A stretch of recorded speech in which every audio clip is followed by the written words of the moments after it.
Jeste li znali da se tijekom prvih nekoliko minuta intervjua samo 7% mišljenja o vama temelji na onome što ste rekli?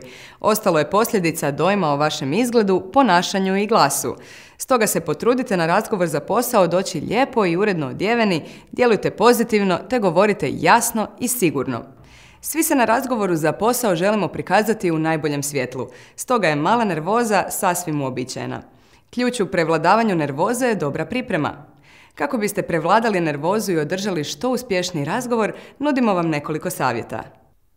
Provjerite mjesto održavanja intervjua i kako ili na koji način ćete doći do tamo. Najbolje je doći 10 minuta prije dogovorenog termina. Pripremite se za razgovor i vježbajte ga. Istražite ponešto o samome poslu, tvrtki i sektoru. Detaljno proučite opis posla, zahtjeve poslodavca i potrebno obrazovanje te usporedite sa svojim životopisom i prijavom koju ste poslali. Razmislite o vrsti pitanja koja bi vam mogla biti postavljena i pripremite nekoliko potencijalnih odgovora za svako od njih. Također, dobro je pripremiti i nekoliko pitanja koja biste postavili potencijalnom poslodavcu, vezano za sam posao, tvrtku ili sektor. Na taj ćete način doznati korisne informacije, a ujedno i pokazati da ste ozbiljan kandidat. Vodite računa o govoru tijela i držanju. Uspravno sjedite i cijelo vrijeme djelujte zainteresirano. I naravno, gledajte u oči osobu s kojom razgovarate. Pokažite samopouzdanje, ali vodite računa da ne djelujete agresivno ili uobraženo. Na pitanja ne odgovarajte samo sa da ili ne, te izbjegavajte poštapalice, preduge pauze, osobne probleme, politiku, viceve i ostale škakljive teme. Upamtite, ne kritizirajte bivše poslodavce i kolege, te ne ulazite u prepirke s osobama koje vas intervjuiraju. Predstavite se u najboljem svjetlu, pritom budite iskreni i realni.